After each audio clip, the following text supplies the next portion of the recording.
He thought he was unstoppable. He marched into Russia with the largest army Europe had ever seen. But what greeted Napoleon wasn't an army.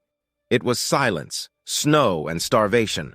By the time he realized the trap, it was too late, and his empire was already bleeding out.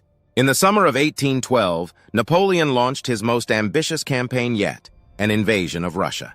He called it a preemptive strike. The Tsar refused to obey the continental system, and Napoleon wasn't going to let defiance go unpunished.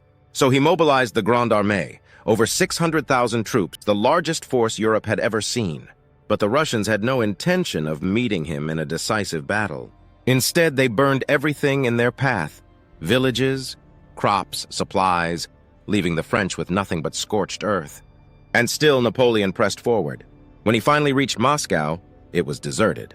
The city was silent until fires broke out, set by the Russians themselves. Moscow was in flames. There would be no surrender, no supplies, no victory.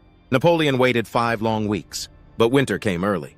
His army, unprepared for the brutal Russian cold, began to starve and freeze. Horses dropped dead in the snow. Men wrapped themselves in rags. Thousands died every day, not from bullets, but from hunger, frostbite, and disease. The retreat was hell. Russian cavalry and partisans picked them off like shadows in the snow. And the once mighty Grande Armée? It was reduced to a ghost force. Fewer than 100,000 men limped back across the border. Napoleon survived, but his myth of invincibility was shattered. Europe had seen the emperor bleed, and they were ready to strike. This wasn't just a military disaster, it was the beginning of the end.